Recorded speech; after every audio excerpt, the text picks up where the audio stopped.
Highness, it is my privilege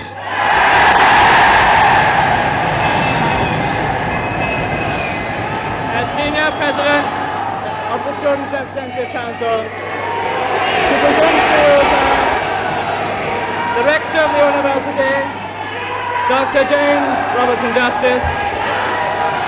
Dr. Justice was elected by the matriculated students of the university. His election, sir, was not uncontested. But today, sir, he is with us as Rector.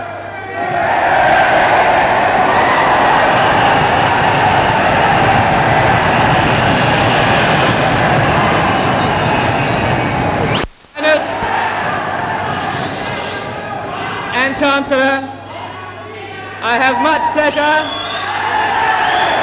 in presenting to you Dr. James Robertson Justice,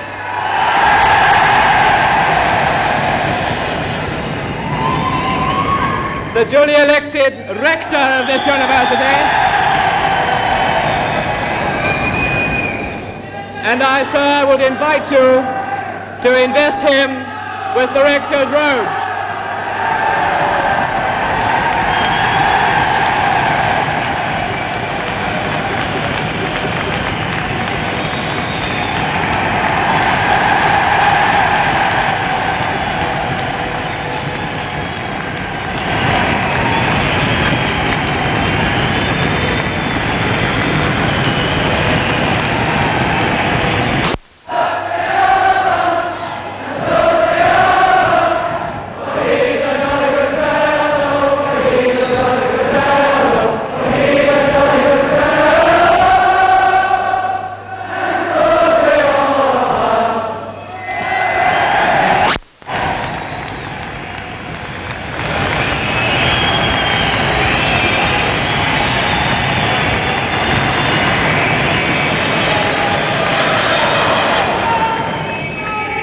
Your Royal Highness and Chancellor, my Lord Provost,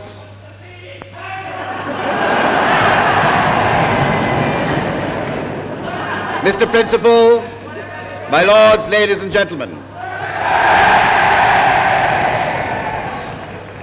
It would appear, judging by what I see deposited upon this desk,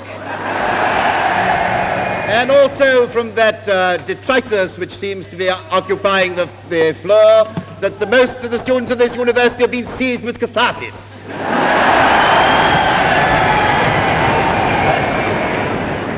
I also noticed on our entry a certain number of damp squibs exploding which might seem to indicate that the Americans have let loose another vanguard.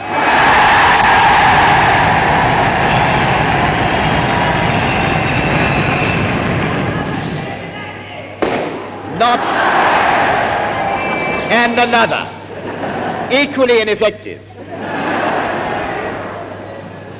Now, some 2,000 years ago, in a fit of pique, a Roman called Catullus concluded one of his poems with the line, "O saeclum insapiens et infacitum," which means, roughly translated, the times are bad and this is an ignorant generation.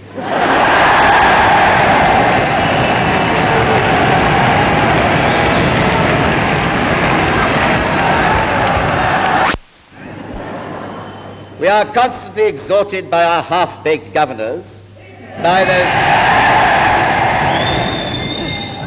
those formidable intellects which direct our popular press,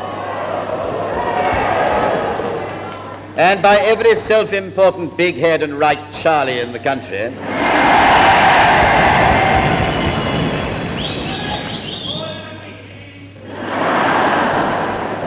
to produce more scientists and technicians in order, God save the mark, that we may catch up with Russia, or alternately show the Americans that we're not just a remarkably sinkable aircraft carrier. The splendid achievements of our nuclear physicists in achieving Zeta was hailed in some sections of the press in the same way as a victory in the World Cup football series. And I'm afraid that this attitude will persist until something is done to eliminate the blight of ignorance which infects so much of our body politic.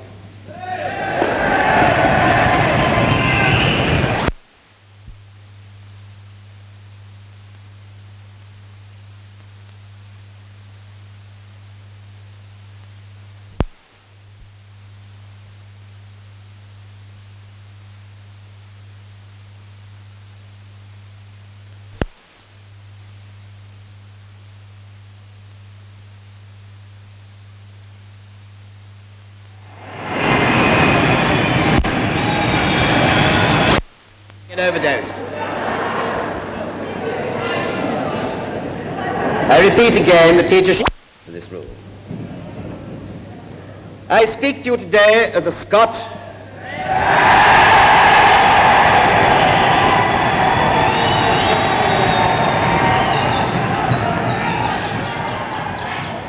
and a Scot passionately devoted to my homeland,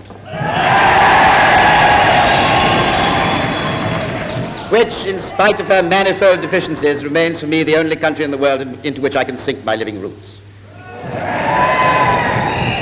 I would not wish, however, to consider this problem on a purely nationalist basis, as it affects equally the terra irredenta of Berwick-upon-Tweed, the adjacent peninsula of England, and even the Isle of Wight. While rejoicing that only a few nights ago I appeared on a radio program in New York City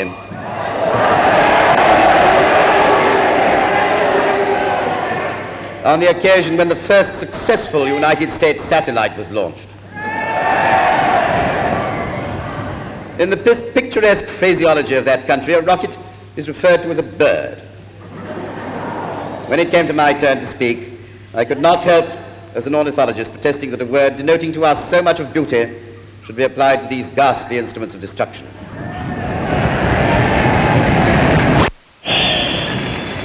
In passing, it may not be out of place to refer to the absurd situation with regard to...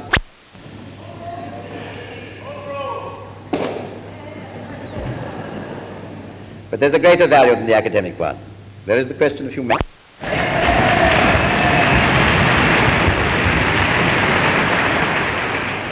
Politicians can constantly be heard talking about the defense of Western culture while allowing that same culture to bleed to death for lack of funds. Sooner or later, we shall be in the position of the unfortunate citizens of the United States, whose ears are assailed in every public room of their hotels, and even in the lifts, which they call elevators for some unknown reason, believe it or not, by non-stop pop music in the lifts.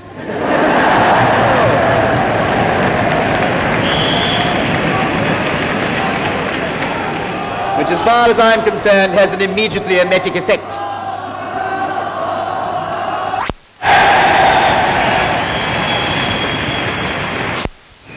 Recently inquired of her class of 15-year-olds what they knew of 10 persons whose names appeared in the morning paper. Some of these names were famous, some infamous, and some of those of absolute nonentities. But they included Chiang Kai-shek, Dulles, Macmillan, Khrushchev, and such small deer.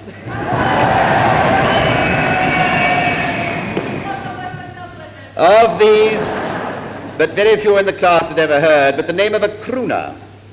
And woe is me that so